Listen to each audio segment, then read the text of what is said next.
Les matinales de KPMG.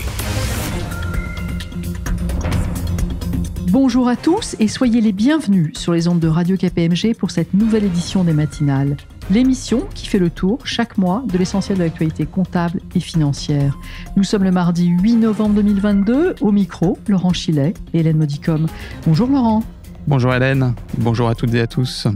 Ce week-end s'est ouvert en Égypte, dans la péninsule du Sinaï, à Sharm el-Sheikh, la 27e conférence des Nations Unies sur le climat, la fameuse COP27. Oui, et belle coïncidence Hélène, puisque nous avons choisi ce mois-ci de consacrer notre émission aux questions extra-financières et notamment aux enjeux climatiques. En effet, à l'approche de la fin de l'année, il nous a paru indispensable d'aborder avec deux experts, Sarah Bagnon et Brice Javot, tous deux associés de KPMG, la taxonomie durable européenne, la prise en considération des risques extra-financiers en dehors des comptes et également le futur rapport de durabilité. C'est pourquoi, une fois n'est pas coutume, il n'y aura pas aujourd'hui de journal de la rédaction dans cette émission. Mais avant de nous entretenir avec nos deux experts, que faut-il retenir, Laurent, dans le reste de l'actualité comptable et financière ? La seule chose notable à retenir est la publication fin octobre par les régulateurs européens et français, l'ESMA et l'AMF en l'occurrence, de leurs priorités et recommandations pour la clôture 2022. Sans surprise, leur message traite pour l'essentiel des enjeux climatiques, nos deux invités en parleront dans quelques instants, des impacts financiers liés à l'invasion de l'Ukraine et de l'environnement macroéconomique et ses conséquences sur les états financiers, à la fois en termes de continuité d'exploitation ou d'impact de la facture énergétique sur leurs opérations. À noter aussi que l'ESMA rappelle l'obligation de macro-balisage au format ESEF, des notes annexes des comptes consolidés IFRS à compter de l'exercice 2022 et encourage les émetteurs à se reporter à sa publication. Et comme à l'accoutumée, le régulateur français, Laurent, reprend l'ensemble des thèmes abordés par l'ESMA. Oui, Hélène, en les adaptant au contexte français et en les complétant au vu des contrôles effectués sur les états financiers. Ainsi, dans le cadre de sa revue a posteriori des états financiers de 59 émetteurs, l'AMF a mis en évidence les principaux thèmes de recommandation et points d'amélioration suivants.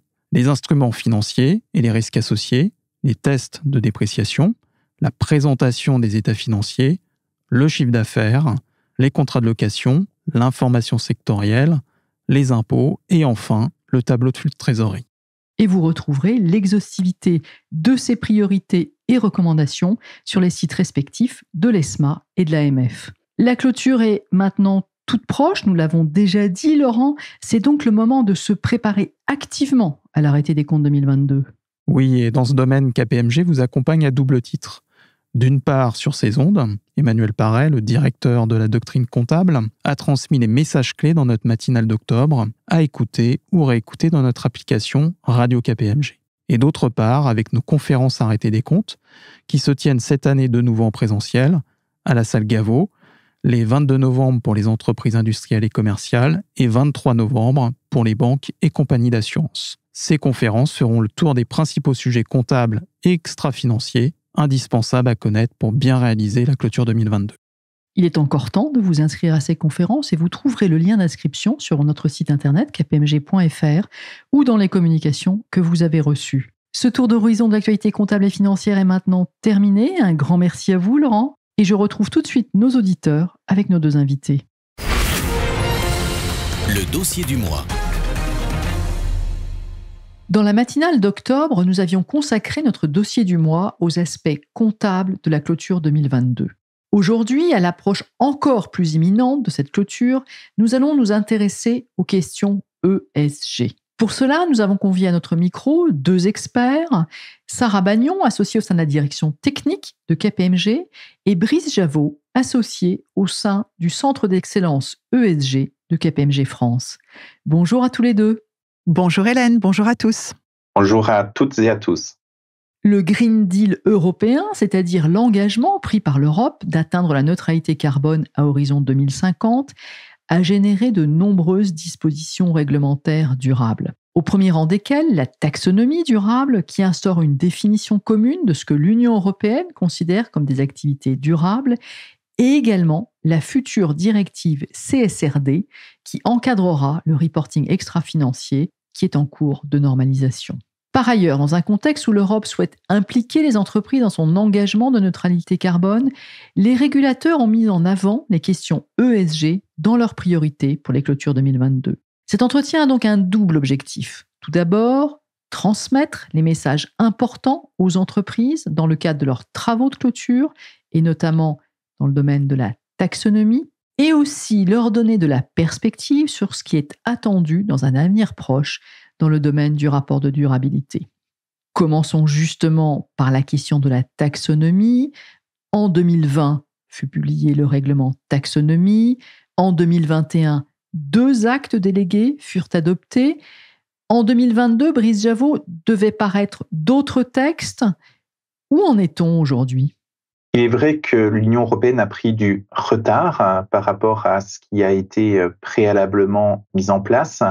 Le premier élément, c'était l'attente très forte de la part du marché sur les 4 autres objectifs par rapport aux 2 premiers objectifs qui étaient déjà parus. Au cours du premier et du second trimestre 2022, un rapport final de la plateforme pour la finance durable a mis en avant les premiers critères qui permettent aux entreprises de voir de quelle manière, sur ces 4 autres objectifs, elles pourront être en mesure de communiquer, non plus pour l'exercice fiscal 2023, mais maintenant cela a été repoussé de 12 mois. Ce sera une communication pour l'exercice fiscal 2024. Deuxième élément intéressant courant année 2022 est cet acte délégué sur les premiers objectifs qui cherchaient à faire rentrer le nucléaire et le gaz comme activité complémentaire et qui a connu un certain nombre de remous, a finalement été adopté et permet aux entreprises qui ont ces activités dans leur chaîne de valeur de publier à compter de l'exercice fiscal 2022, donc dès le 1er janvier 2023, sur les agrégats financiers au regard de ces derniers. Troisième élément qui est intéressant, c'est une attente, encore maintenant, des FAQ de la Commission européenne pour arriver à mieux appréhender la manière dont on va converger de l'éligibilité vers l'alignement, et on va y revenir dans quelques minutes, qui prend son temps, mais qui permettront de répondre à un certain nombre de questions essentielles pour ces clôtures pour l'exercice fiscal 2022. Et enfin, courant premier semestre 2022, sont sorties les premières briques ou éléments constitutifs de la plateforme pour la finance durable sur 2 autres taxonomies qui sont attendues. La première que l'on peut qualifier de taxonomie étendue ou taxonomie ambre au niveau de sa traduction française, qui va chercher à répondre à un autre besoin des investisseurs, mais également des groupes, sur « je ne me concentre pas uniquement sur les activités qualifiées de vertes, mais je vais également me concentrer sur toute la transition d'activités que l'on pourrait qualifier ambrées ou rouges vers justement du vert et accompagner cette transition vers un monde décarboné. » L'autre taxonomie qui est attendue et que l'on peut qualifier de taxonomie sociale fait quant à elle la part belle à tout ce qui est action de démonstration et d'investissement sur des activités jugées vertueuses d'un point de vue social, sociétal, mais également des investissements sur la chaîne de valeur pour pouvoir réduire un certain nombre d'inégalités sociales. Et ce, pour répondre à l'engagement premier de la Commission européenne dans le pacte du Green Deal, qui était d'atteindre la neutralité carbone sans oublier aucun territoire ni aucun individu. Un corpus réglementaire qui est donc toujours en cours d'élaboration. Il est sûrement utile de préciser pour nos auditeurs les entreprises qui sont visées au titre de 2022 par les informations taxonomiques, Brice Javot. Effectivement, Hélène, le scope n'a pas forcément bougé. Les entreprises qui doivent communiquer sur la taxonomie au titre de l'exercice fiscal 2022 sont celles qui devaient d'ores et déjà communiquer sur l'éligibilité à la taxonomie pour l'exercice fiscal 2021. Pour rappel, ces entreprises sont les entreprises d'intérêt public de plus de 500 personnes, donc à savoir les entreprises qui émettent des titres de dette ou de cotation sur un marché réglementé de l'Union européenne et qui sont soumises à la publication d'une déclaration de performance extra-financière en France. Et lorsque l'on regarde la transposition en droit français de la directive européenne sur le reporting extra-financier, certaines entreprises sont exemptées de publier une déclaration de performance extra-financière et n'ont pas, de facto, à publier une information sur ce règlement taxonomie. La taxonomie européenne a introduit les concepts, vous en avez parlé il y a un instant, d'éligibilité et d'alignement des activités avec l'ambition de favoriser une économie durable.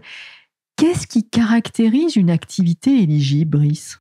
Ce mot éligibilité est très important. Quand une activité est éligible, elle n'est pas forcément durable. Pourquoi ? Parce que le règlement taxonomie cherche à créer un dictionnaire d'activités représentatives de l'ensemble de l'économie européenne en qualifiant celles qui seront considérées avec des critères complémentaires durables de celles qui ne le sont pas. Bien entendu, on ne peut pas, dans un premier temps, cibler l'ensemble des activités économiques de l'Union européenne et un choix a été réalisé de prendre celles qui correspondent à peu près à plus de 90% des émissions de gaz à effet de serre sur le sol européen. Bien entendu, nous avons le secteur immobilier, la construction, l'énergie, le secteur du transport, mais nous n'avons pas forcément tout ce qui est grande distribution ou autre activité de retail, puisque les émissions de gaz à effet de serre sont sur la construction des différents éléments qui seront distribués. Mais finalement, lorsque l'on n'est que sur la distribution, nous avons moins d'émissions de gaz à effet de serre qu'en aval ou en amont pour d'autres activités. Et donc, à ce titre-là, l'éligibilité concerne les activités qui sont pour l'instant analysées par la taxonomie, que je peux vulgariser en disant dans le terrain de jeu de la taxonomie, et qui ensuite pourront converger vers la notion d'alignement que l'on va aborder pour une réelle durabilité. Ce qui veut dire qu'il y a des activités qui ne sont pas pour l'instant dans le champ de la taxonomie, mais qui pourraient rentrer ultérieurement, comme nous l'avons vu et que je l'ai expliqué précédemment, sur les activités nucléaires et gaz qui, in fine, rentrent un an après les premières activités qui étaient sélectionnées sur l'énergie. Ensuite, dans la démarche, l'alignement d'une activité s'examine à l'aune de 3 critères. Effectivement, donc je reprends ma notion d'éligibilité, c'est le terrain de jeu. Et il faut que j'arrive à regarder dans ce terrain de jeu si certaines de mes activités sont jugées, on va dire, durables. Et c'est le niveau d'alignement qui est demandé. C'est un goulot d'étranglement qui nécessite de cocher ces 3 fameux critères. Le premier critère, qui s'appelle le critère de contribution substantielle, est plus relative à des notions de seuil de performance environnementaux qui sont à respecter. Si je construis une voiture, ça c'est mon périmètre d'éligibilité, il faut que ma voiture soit électrique ou à hybridation forte. Ça c'est mon critère de contribution substantielle. Si je produis de l'électricité à partir d'une certaine centrale thermique, il faudra que ma centrale thermique respecte un seuil maximal d'émissions de gaz à effet de serre par kilowattheure produit, de manière à pouvoir cocher ce critère de contribution substantielle. Donc ces critères sont très en lien avec l'activité, voire les actifs sous-jacents à ces activités. Un deuxième critère à respecter, c'est qu'il faut que l'activité ne cause pas de préjudice significatif aux autres objectifs environnementaux. Ces critères-là peuvent être soit évalués au niveau de l'actif également. Si je reprends mon exemple de voiture, il faut que mes émissions de particules fines, de NOx, de SOx, ne soient pas supérieures à un certain nombre de dispositifs réglementaires européens, ou encore que les pneumatiques de mon véhicule soient des pneus qui sont à forte efficience et donc à réduire la friction sur la route pour réduire les consommations d'énergie. Mais ces critères de ne pas causer de préjudice significatif peuvent être également articulés sur les politiques de respect des dispositions environnementales de l'entreprise au regard principalement d'un certain nombre de réglementations de manière européenne.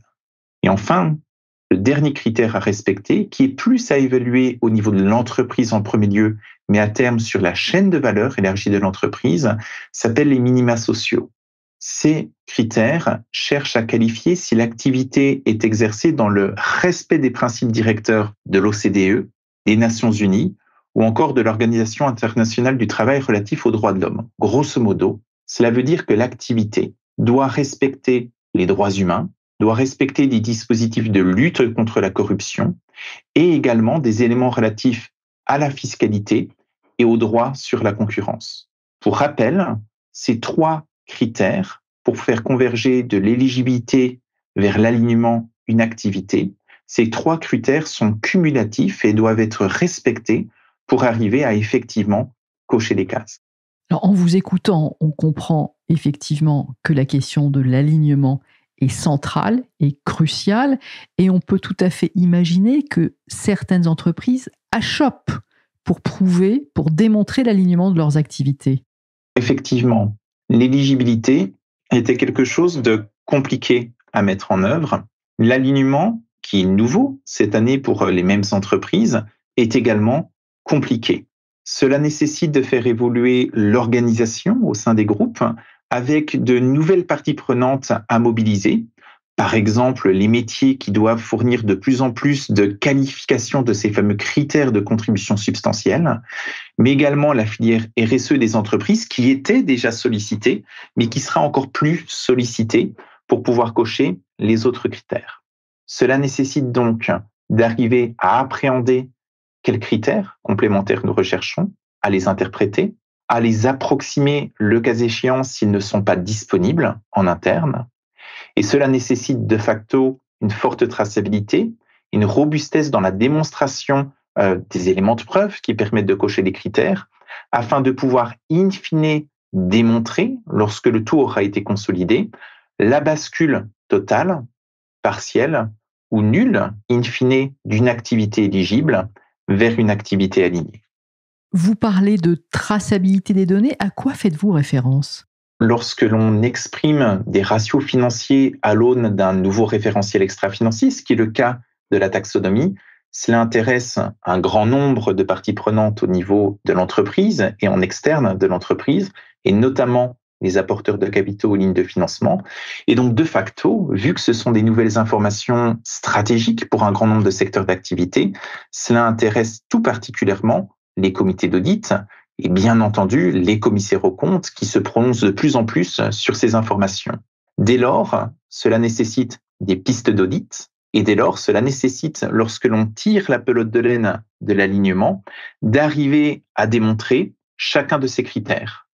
D'où un certain nombre de réflexions sur qui doit détenir les éléments de preuve. Est-ce que le modèle de gouvernance de la validation des données doit être changé ? Quels sont les processus actuels à activer ou les nouveaux processus ad hoc à mettre en œuvre pour répondre à ces critères d'alignement? Et de facto, lorsque nous parlons de processus, nous parlons de contrôle interne, nous parlons d'organisation, nous parlons d'outils et d'évolution, bien entendu, des rôles et responsabilités des différents interlocuteurs concernés au sein de l'entreprise. Donc, au-delà de la communication financière, l'alignement comporte des enjeux stratégiques importants pour les entreprises. Quels conseils, Brice Javot, pouvez-vous leur prodiguer pour réaliser cet exercice d'alignement de manière pragmatique pour la clôture 2022, notamment, mais pas que, mais notamment au regard des attentes de leurs commissaires aux comptes? Hélène, dans ce que vous avez mentionné, le mot pragmatique pour moi est le mot qui est essentiel. Pourquoi ? Je l'exprimais précédemment, nous attendons des clarifications de la Commission européenne dans ces FAQ d'ici la fin de l'année. La fin de l'année est relativement tard, voire trop tard pour un nombre d'entreprises afin de modifier l'ensemble de leurs processus et référentiels de reporting. Donc le pragmatisme l'emporte. Le pragmatisme contient en sous-jacent construire son référentiel d'alignement avec une bonne pratique qui sont des arbres de décision qui permettent de bien clarifier les partis pris ou les interprétations au regard de ces critères, qui permettent également de bien identifier quels sont les contributeurs, les parties prenantes internes au sein de l'entreprise à mobiliser, d'identifier bien entendu la data, mais également le niveau de robustesse de cette data qui n'est pas forcément financière et qui s'articule avec des systèmes de reporting plus opérationnels ou en matière de RSE, et de définir le processus pour en tirer les enseignements en mode pré-clôture. Nous recommandons vraiment en termes de pragmatisme aux entreprises d'effectuer cet exercice à blanc sur les données de l'exercice fiscal 2021 ou encore les données semestrielles 2022 ou au plus proche, on va dire, de ce qui peut être arrivé à l'exercice fiscal 2022. Ensuite, dans un second temps, il sera intéressant de tirer les enseignements sur quel pourrait être le modèle opérationnel cible qui permettra en toute agilité de capturer les futurs objectifs au niveau de la taxonomie, mais qui permettra surtout d'assurer une grande robustesse à ce nouveau processus de reporting qui est effectivement stratégique. Et enfin, ma troisième recommandation en termes de pragmatisme, c'est d'être extrêmement transparent dans la manière dont seront exprimées ces hypothèses et le calcul des différents ratios taxonomiques dans ce reporting taxonomie contenu dans les documents d'enregistrement universel au titre de l'exercice fiscal 2022. C'est bien clair. Les sociétés, qu'elles soient industrielles, commerciales et financières, sont visées par cette taxonomie, Brice Javot. Pour l'exercice 2021, l'exercice avait été simplifié. Est-ce toujours le cas pour l'exercice 2022 ? Il est encore simplifié, mais il se durcit. De la même manière que les groupes non financiers, qui doivent publier l'éligibilité plus l'alignement pour l'exercice fiscal 2022, les sociétés du secteur financier se devront de communiquer sur leur ratio d'alignement, le Green Asset Ratio, tel qu'il est exprimé en termes, on va dire, européens. La grande difficulté des entreprises du secteur financier, c'est qu'elles devront publier ces résultats sur la base de ratios qui ne sont pas encore communiqués par les entreprises au niveau desquelles ils investissent ou les entreprises qu'ils financent. Et donc cela pose un certain nombre de problèmes complémentaires. Le premier problème étant, est-ce que nous pouvons récupérer avant la clôture des ratios prévisionnels d'alignement, ce qui peut générer un certain nombre de sujets en matière de cut-off et de qualité de la donnée. Et le deuxième sujet étant que ces entreprises du secteur financier s'articulent pour l'instant et continueront de s'articuler sur des data providers, des agences de notation par exemple extra-financières qui leur fourniront une estimation de ces données. Et lorsque l'on regarde les ratios d'éligibilité et les ratios de préalignement qui ont été calculés, cela peut varier du simple au triple, dépendant des data providers, d'où des problèmes d'homogénéité dans les données qui seront utilisées par ces entreprises. En matière d'alignement, on attend donc des clarifications réglementaires qui ont été repoussées à plusieurs reprises par l'Union européenne et qui pourraient être publiées seulement en 2023. En attendant, Brice Javot, comment les entreprises doivent-elles s'y prendre lors de cette clôture 2022 ? Je le mentionnais, pragmatisme, arbitrage fort. Nous préférons, mais là je mets ma casquette de commissaire aux comptes, nous préférons avoir des entreprises qui, à défaut d'avoir une bonne approximation sur les données ou à défaut d'être serein sur la robustesse de la donnée, puissent dire « Ok, je ne coche pas l'alignement alors que je pourrais potentiellement l'être », ce qui laissera, on va dire, aux entreprises la possibilité, dans les exercices à venir, d'augmenter leur niveau d'alignement. Nous préférons ça par rapport aux entreprises qui se diraient « J'essaye de placer la barre relativement haut », et qui pourraient être soumises au risque de déqualifier a posteriori ce qu'elles avaient fait. Donc, transparence, arbitrage. Et la transparence, elle est vraiment dans toute la démonstration de comment ces critères ont été interprétés et comment ces critères ont servi au calcul de ces différents ratios. Donc, à ce titre-là, nous attendons, pour les entreprises concernées fortement par la taxonomie, davantage de pages explicatives sur les hypothèses, sur les estimations, sur les qualifications à venir dans leurs documents d'enregistrement universel. Donc, pour les auditeurs de la communication financière, réservez plus de pages dans votre document d'enregistrement universel. Sarah Bagnon, je me tourne maintenant vers vous. Ces informations taxonomiques sont sensibles pour les investisseurs. L'an passé, les régulateurs boursiers avaient déjà sensibilisé les émetteurs sur la question de l'éligibilité et ils reviennent naturellement, j'ai envie de dire, sur ce sujet cette année. En effet, Hélène, dans ses priorités de supervision en matière financière et extra-financière, l'ESMA, le régulateur boursier européen, rappelle aux émetteurs que 2023 sera une étape importante avec la première année de publication des indicateurs d'alignement par les entreprises non financières. Alors, 2 points sont à retenir. Premier point, l'ESMA revient sur le besoin de transparence, en particulier sur les hypothèses, les choix méthodologiques opérés et les variations des indicateurs présentés, et souligne ainsi l'importance des informations contextuelles qui vont accompagner les informations quantitatives. Second point important, les informations requises en matière de taxonomie ne sont pas soumises à un principe de matérialité. En d'autres termes, ce reporting sera toujours fourni, même si aucune activité de l'entreprise n'est éligible. Comme nous avons pu le voir au début de cet entretien, la taxonomie verte crée un lien direct entre les aspects extra-financiers et financiers, puisque l'information publiée est basée sur des critères environnementaux et composée d'indicateurs qui sont eux, par nature financiers. La question de la cohérence des informations ESG fournies dans les comptes et hors des comptes sera donc clé, une fois encore, pour cette clôture 2022, Sarah Bagnon. Oui, et comme l'an dernier, en fait, la cohérence et la connectivité entre les informations financières et extra-financières reste un point d'attention pour la clôture 2022, que ce soit dans les priorités de l'ESMA ou dans les recommandations d'arrêté des comptes de l'AMF qui ont toutes deux été publiées le 28 octobre dernier.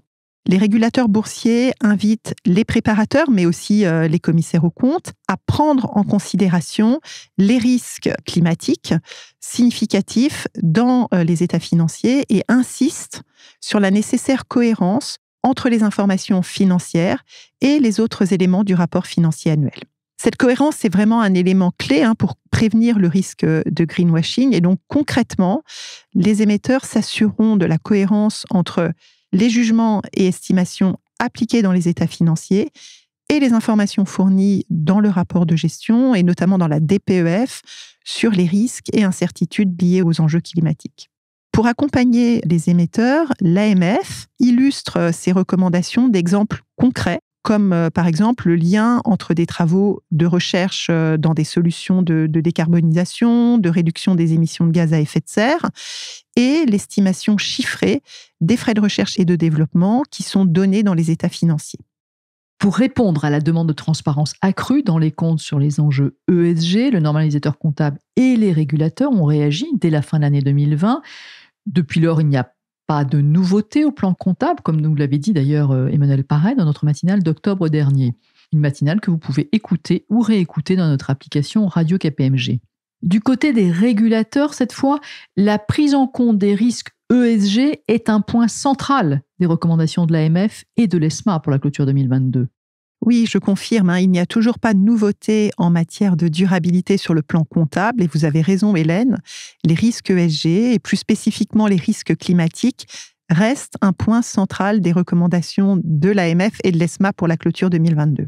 Et cela à la fois au niveau de l'information financière, mais aussi au niveau de l'information extra-financière. Pour répondre à ces enjeux, l'AMF recommande aux émetteurs d'accroître l'implication des organes de gouvernance et des comités d'audit dans l'analyse des effets du changement climatique sur les activités, ainsi que dans la préparation et le contrôle des informations relatives à la durabilité, y compris la cohérence entre les informations présentées dans les états financiers et les autres éléments de communication de la société dont nous venons de parler.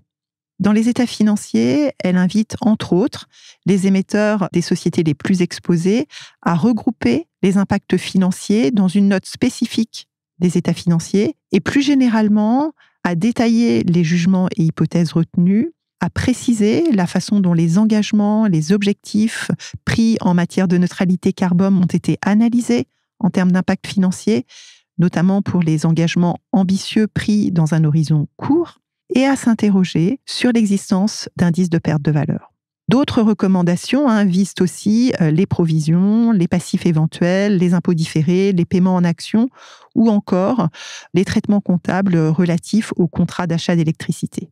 Les établissements financiers sont également invités à intégrer les données climatiques dans les estimations de pertes de crédit attendues et à mieux communiquer sur ces informations. Et puis, au-delà des comptes, l'ESMA s'exprime aussi sur l'information donnée hors des comptes et plus particulièrement sur la transparence attendue dans la déclaration de performance extra-financière. En effet, Hélène, outre la taxonomie dont nous venons de parler, l'ESMA évoque deux autres priorités. La première, ce sont les informations relatives aux stratégies en matière climatique, plan de transition, objectifs de réduction de gaz à effet de serre, engagement en matière de neutralité carbone.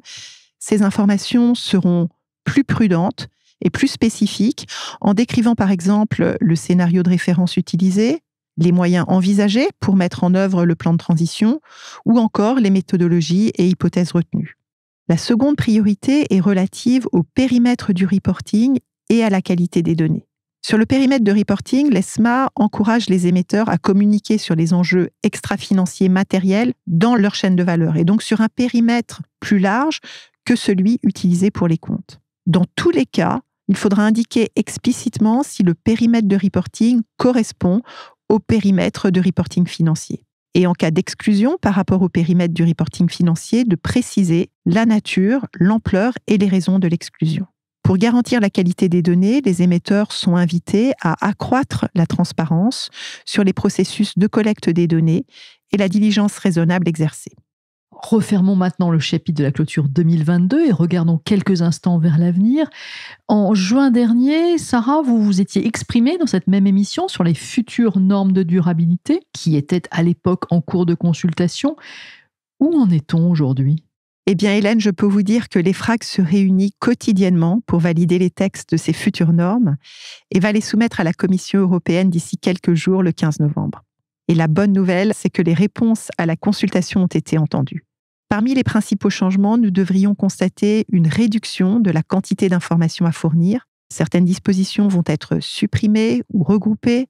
Les textes vont aussi être allégés de certaines exigences très granulaires. Certains concepts vont aussi être clarifiés. C'est notamment le cas du concept double matérialité qui est actuellement retravaillé et mieux illustré. Et à ce jour, et hormis certaines informations qui seront obligatoires dans tous les cas, les informations demandées devraient être soumises à une analyse de double matérialité réalisée par l'entreprise. C'est-à-dire que certaines informations pourront être omises si elles sont jugées non matérielles. Ces dispositions, elles restent importantes et exigeantes, mais ces efforts devraient contribuer à limiter les informations à fournir à celles qui sont les plus pertinentes. Brice Javot, vous nous l'avez dit au début de cet entretien, la taxonomie durable a pris du retard en raison de décalage dans la parution des textes. Selon vous, quelle est maintenant la nouvelle échelle de temps ? Pour moi, il y a 2 échelles de temps. La première sur la taxonomie pour la clôture 2022, on le citait précédemment, pragmatisme, arbitrage, transparence. Nous sommes conscients, les entreprises, l'AMF également est consciente que ces systèmes de reporting sont nouveau et donc qu'il sera plus à effectuer en ouvrant le capot et puis en effectuant la meilleure qualité des données d'un point de vue ex post. Deuxième horizon de temps, exercice fiscal 2023, exercice fiscal 2024, cela laissera le temps aux entreprises de se dire « Ok, maintenant, comment puis-je faire pour pouvoir automatiser ? Comment puis-je faire pour pouvoir faire évoluer les rôles et responsabilités au niveau de mon entreprise, comment puis-je faire pour avoir le niveau de contrôle interne que je souhaite par rapport à ces données qui sont jugées stratégiques. Et c'est là où des projets de transformation au niveau notamment de la direction financière, au niveau des outils, au niveau des rôles et responsabilités des différents interlocuteurs vont apparaître, comme nous le voyons déjà, au niveau de certains de nos clients. Mais surtout, et nous le rappelons absolument à chaque fois que nous échangeons au niveau de nos clients sur ces informations taxonomiques. La taxonomie est un référentiel stratégique important, mais ce n'est pas l'unique référentiel. Et ce qui compte, c'est la manière dont les groupes puissent déployer leur stratégie RSE et notamment du pilier environnemental. Et si le co-bénéfice d'un renforcement de ce pilotage et de ce déploiement est la taxonomie, tant mieux, mais il faut absolument le prendre à la bonne échelle pour pouvoir être sûr qu'il y ait une résonance et une réelle valeur ajoutée dans le déploiement de ce dispositif, au-delà même de cette compliance en termes de reporting réglementaire. Un grand merci à tous les deux pour vos éclairages. J'aurai le plaisir de vous convier de nouveau au micro, très certainement en 2023, pour faire le point sur ces sujets quand ils auront franchi la ligne d'arrivée. Avant cela, nous vous recommandons de consulter le rapport RSE 2022 que l'AMF publiera prochainement. Un rapport qui sera très certainement accessible sur son site. Pour conclure, Sarah Bagnon, Brice Javot, si vous aviez un dernier conseil à prodiguer à ceux qui nous écoutent, honneur aux dames peut-être ? Nous venons de parler de reporting, de transparence, et la tentation est grande de voir tous ces textes comme de simples outils de conformité. En fait, il s'agit d'un exercice de transparence sur de nouveaux comportements, embrassant de nouvelles catégories de risques et d'opportunités.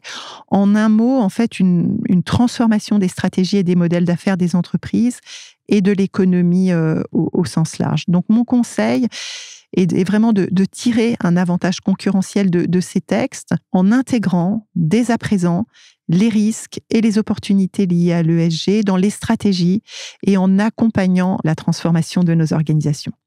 Brice Javot, en conclusion ? Écoutez, on est le 8 novembre, donc je pense que nous sommes déjà pas mal dans le bain aux entreprises d'adopter l'ensemble de leurs arbitrages et de commencer à rédiger la note méthodologique en matière de transparence qui permettra au niveau de leur commissaire aux comptes de valider un certain nombre d'hypothèses en n'attendant pas effectivement la clôture sur l'exercice fiscal au 31 décembre 2022. Cette émission est maintenant terminée et je vous retrouverai avec grand plaisir le 6 décembre prochain pour une nouvelle matinale. À bientôt donc. Les matinales de KPMG.